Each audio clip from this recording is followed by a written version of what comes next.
Buenos días, ¿cómo estáis? Pam, pam, 2 de febrero. Hoy estoy volando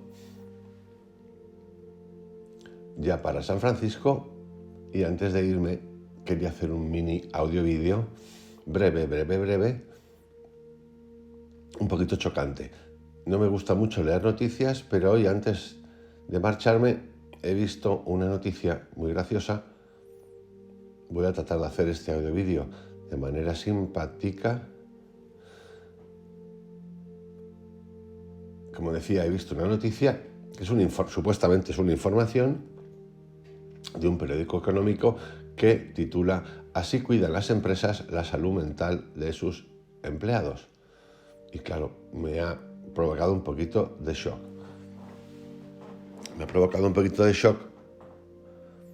Porque, como en este canal hablamos mucho del libre albedrío, de la meditación, del preguntarse uno,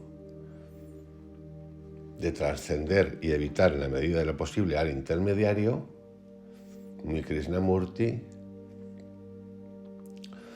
pues lo primero que me ha saltado, lo primero que he hecho ha sido leer el titular, ¿no? Que dice: sesiones presenciales y online psicológicas, talleres de coaching, de mindfulness, fomento de la actividad física y una alimentación saludable son algunas de las iniciativas puestas en marcha por empresas consultadas para mejorar el bienestar emocional de sus plantillas. Y claro, no he podido dejar de pensar en todo lo que hay detrás de esto, que es cualquier cosa menos el bienestar. Yo sé que esto es un poquito chocante, pero a mí me gusta explorar estas cosas igual que a vosotros. Y claro, cuando uno tiene un intermediario que le guía, que es institucional, las cosas se ponen un poquito como que te dirigen. Y claro, cuando el bienestar emocional y la salud se utiliza para, no es que lo diga yo, es que lo dicen así, ser más productivo, la cosa como que se complica más. No es que se complica, sino que se propagandiza más. ¿Cómo decirlo mejor? Se evangeliza más.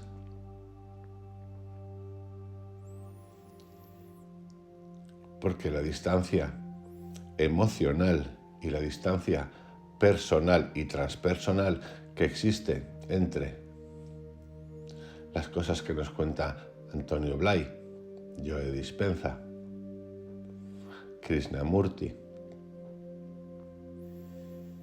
Neville Goddard y tantos otros, comparadas con estas cosas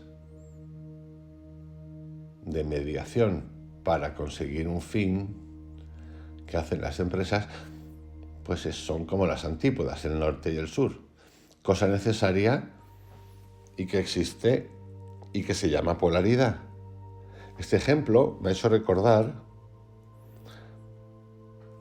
algo que ocurrió, que empezó cuando la empresa de los colores, la G, la O y la G, esta que tiene, digamos, el control de la información y de la mediación en el mundo de Internet, en sus inicios, en su sede, en Mountain View, era alucinante porque todo el mundo hablaba de que era la empresa ideal porque tenían allí de todo. Tenían para comer gratis, tenían un cocinero especializado, tenían masajistas, es que era un alucine. Yo he estado allí en la sede de esa empresa que digo y la verdad es que era increíble. Claro, ¿qué ocurría? Tenían hasta dentista, tenían guarderías. ¿Qué ocurría? Pues lo que ocurría, que era que la gente básicamente no salía de allí. Que venía a significar algo así como que la empresa, la corporación, se había apoderado literalmente, y te había creado un mundo material para que tú no salieras de ahí y que fueras más creativo, súper creativo y productivo. Vamos, lo que se llama literalmente un lavado de cerebro. Aquí hemos hecho algún audio, acerca de los tipos de meditación, y había una que se llama Love and Kindness, creo que es, y que me llamó la atención cuando la expliqué. 17 puntos científicos que demostraban que la meditación Love and Kindness tenía impacto en las personas, realizada por una súper doctora, creo que es bióloga de la Universidad de Stanford, que no recuerdo ahora su nombre, y que fue fundadora o co-creadora de el espacio o cátedra, no lo sé exactamente, lo de cátedra me suena un poco así extraño, de la Universidad de Stanford, o el Centro de Compasión, que ofrece cursos de compasión, por ejemplo, que vienen a costar entre 3 y 8 mil dólares el cursito, para que te den el papelito de que ya eres compasivo y has aprendido a ser compasivo. Y en un vídeo que hizo junto con otra bióloga también de la Universidad de Stanford, en TED, nos contaba los beneficios científicos de Love and Kindness, la meditación Love and Kindness, para acabar en un momento dado diciendo pues lo de siempre, que mejoraba la productividad de los empleados. Entonces, cuando uno empieza a revisar todo esto, que nos cuesta mucho, porque yo en un momento de mi vida también estuve, no en esto de la salud mental, escuchándola a través de la empresa, pero sí a través de los libros motivacionales de mejora supersónico, cómo mejorar en tu empresa, cómo entender a todo el mundo y no morir en el intento. No saltes, que básicamente en la empresa es haz caso de todo lo que te dicen en orden estructural, es decir, secuencial de arriba abajo. No cuestiones, pero cuestiónate tú, pero sobre todo cuestiónate tú cuando no estés de acuerdo con algo. A mí siempre me ha dado un poquito la risa y me sigue dando la risa. Krishnamurti sería una persona ideal para llevar a todas las empresas y darles un cursito a las empresas. Porque claro, el mero título, así cuidan las empresas la salud mental de sus empleados, tendría un poco de sentido, por ejemplo, si se aplicase desde el CEO, o sea, el presidente o el consejero directivo, a todos. No suele ser el caso. Obviamente, cuando una empresa contrata, porque contrata cursos de coaching, cursos de mindfulness, cursos de este tipo, incluso psicólogos online, obviamente ha perfilado antes de qué va la película, qué van a contar. Porque claro, imaginaros que a todas estas personas que contratan las empresas, psicólogos, coach, expertos en mindfulness, grandes meditadores, a alguno de ellos les sale un tipo Krishnamurti,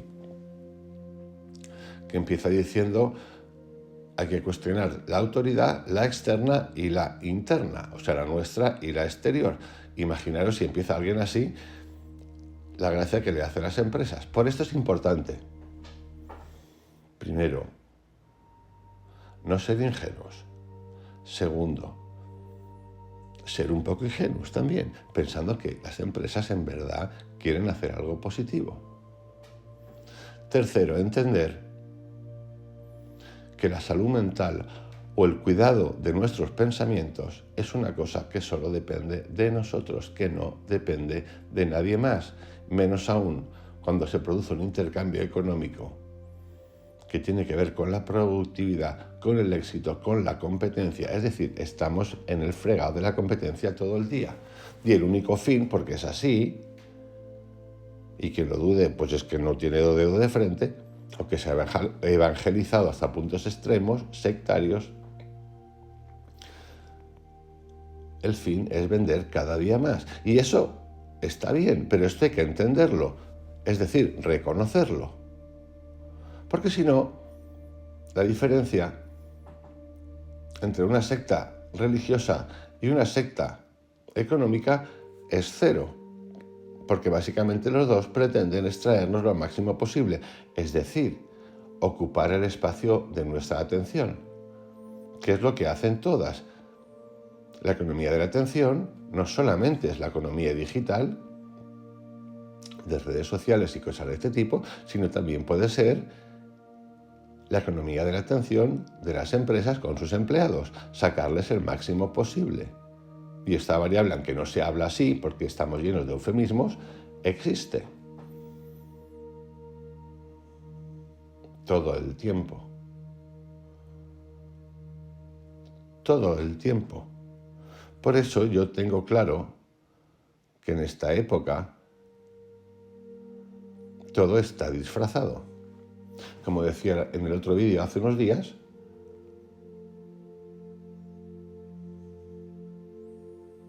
la búsqueda personal de cada uno en la actualidad está disfrazada de violencia y envidia, vendida como estética y belleza.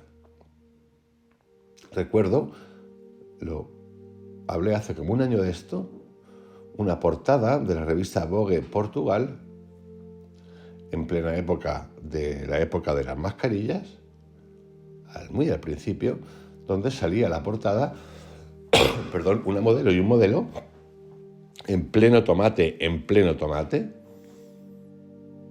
con dos mascarillas puestas, y la revista Vogue de Portugal ofreciendo esa estética como algo bello, haciendo belleza de algo terrible. Y recuerdo gente, amigos y conocidos de la época, alabando la idea creativa, alabando la estulticia a niveles fantásticos.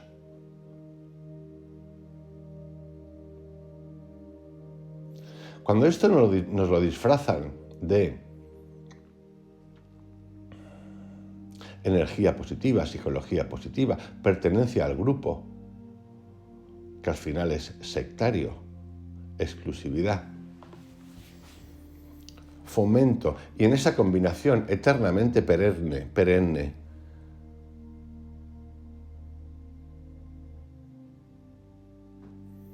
de productividad inducida, todas estas cosas que leemos acerca del mindfulness a través de las empresas, a mí me da la risa. Me ha dado la risa siempre, ahora me da más todavía. Los cambios, cosas de las que hemos hablado también en algunos videoaudios, son fáciles de entender en principio en la mente. El problema ocurre cuando hay que actuar, accionar. Y sí, tú puedes tener toda la energía positiva y la energía de entender que quieras, pero aquí tiene que haber acción, aquí hay acción. Y cuando uno observa y ve, le toca elegir. Y claro, elegir es un problema, sobre todo cuando tenemos apegos y cuando tenemos dependencias, sobre todo económicas, cuando tenemos deudas, cuando tenemos familia,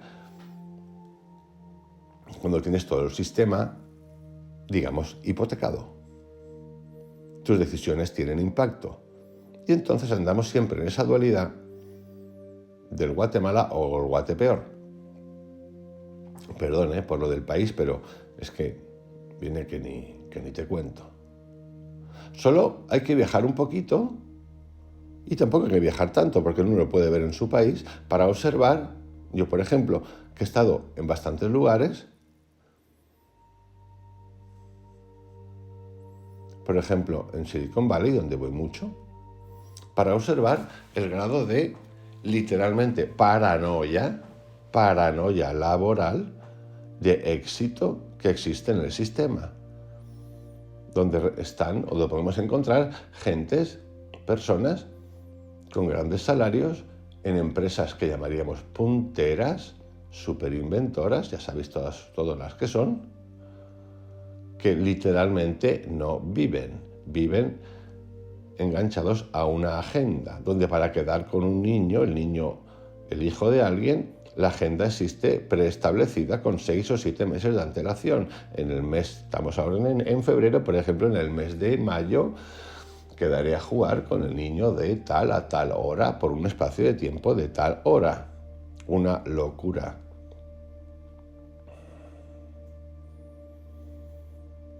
Eso sí, la película que te cuentan o que cuentan fuera es una y la realidad es otra. De hecho, yo he hablado con muchos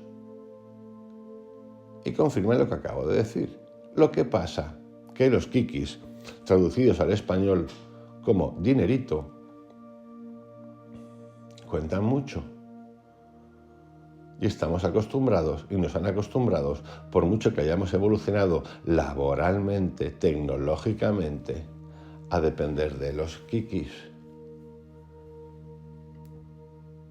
Y vendemos nuestra vida y aceptamos cosas de todo tipo, igual que hemos cuestionado las religiones y su pecado, que era tropiezo.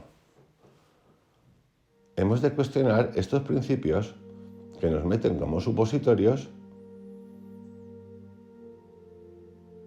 la psicología de empresa, el mindfulness de empresa, y empezar a cuestionarnos, por lo menos nosotros, y si no, a nuestros subsiguientes, llámese hijos, que aquí de lo que se trata es de entrar en libertad para salir en libertad, y preguntarnos si el pago que hemos de hacer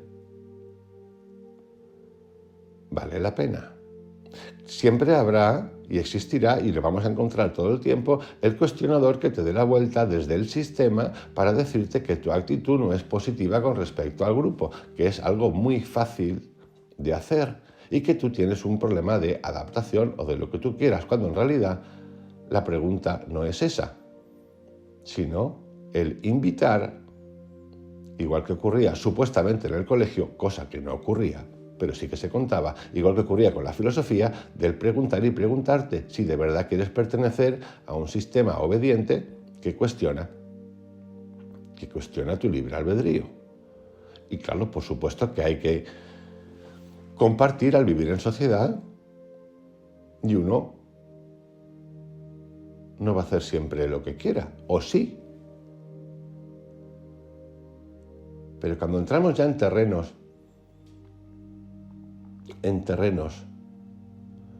en los que la salud mental está directamente relacionada o la quieren relacionar con la productividad, la cosa cambia. Trabajar en empresas es igual que una familia. Alguien marca pautas. Sí, es así. Igual que nos marcaron pautas cuando éramos pequeños. Y que no teníamos ni voluntad ni poder para cuestionarlas. Conforme fuimos creciendo, fuimos cuestionando. Bueno, seguimos cuestionando ahora con 50 años, pero eso no quiere decir que con el paso del tiempo tú tengas que aceptar estas cosas. Por supuesto que en los entornos familiares, igual que empresariales, hay directrices, se consensúa a veces y otras veces no, pero también hay mucha invasión. La gente lo llama acoso. No es que sea acoso, que acoso también existe, sino que es pensamiento. Reconocer y darse cuenta de que se nos está proponiendo y cómo nos están llevando. Porque siempre tenemos la manera,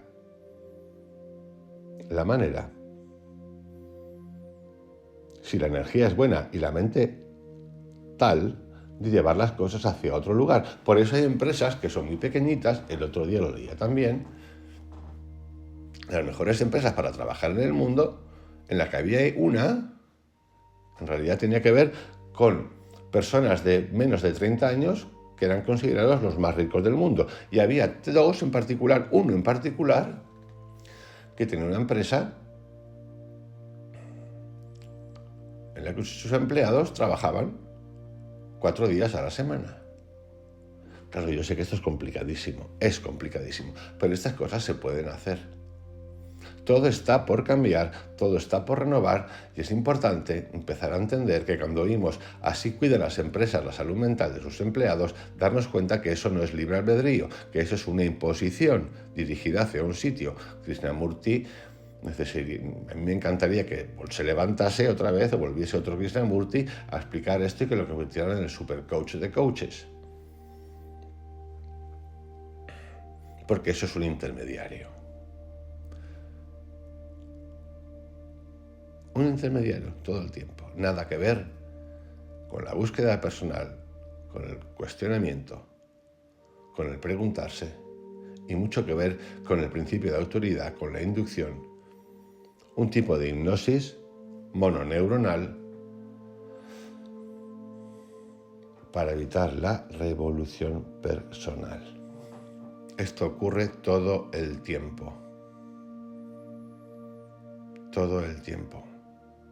Me viene a la memoria algunos momentos de mi vida donde quería ser diplomático y tenía muy buenos amigos en el mundo diplomático, y estando con un antiguo director de la Escuela Diplomática Española, un señor que ya no existe, me explicó con pelos y señales algunas de las cosas que no se cuentan y que son reales y que no tienen que ver ni con los estudios, ni con los exámenes, ni con las pruebas súper difíciles que tienes que pasar, tienen que ver con la realidad.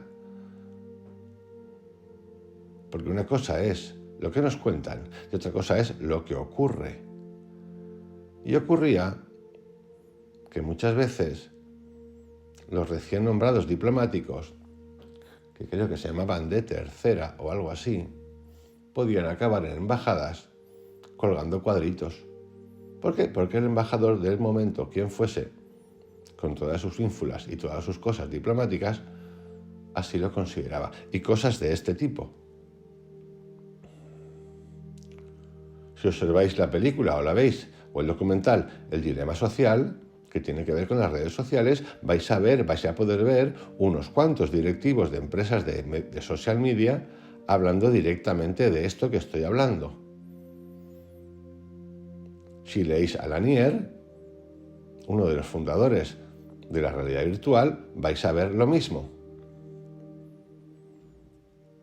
Y así todo el tiempo. Y lo mismo con la meditación, con la búsqueda personal y con el cuestionamiento. Sin acción, solamente con el intelecto, no vamos a ningún sitio. Sí, vamos a repetir las mismas pautas. Una especie de autoconvencimiento estulto.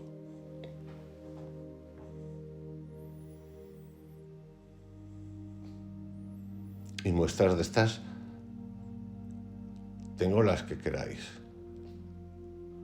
Desde empresas españolas, fantásticas, mucho rollo Silicon Valley, prometiendo a sus empleados acciones si se vendía la empresa a una startup, literalmente, para cuando llegas a compra, que llegas a compra final, olvidarse de eso, intentar que sus empleados renuncien a sus derechos y acabar cambiando las stock options, es decir, os prometo que os lleváis un premiete, por un jamón o por un lomo. Lo que cuento es real.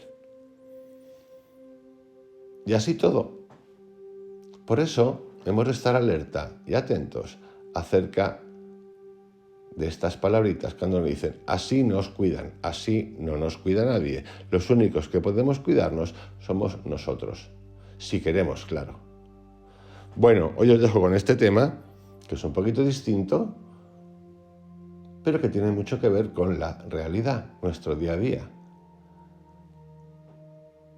Pensamos que son las religiones las que evangelizan y adoctrinan, y nuestro día a día, cada día más, está lleno de doctrina.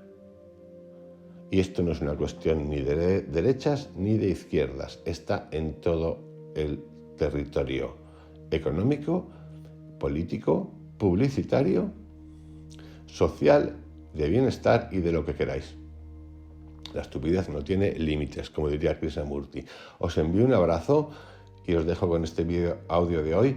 Hasta mañana. Hoy estaré viajandito. Un abrazo, os quiero mucho, pasadlo bien. Chao.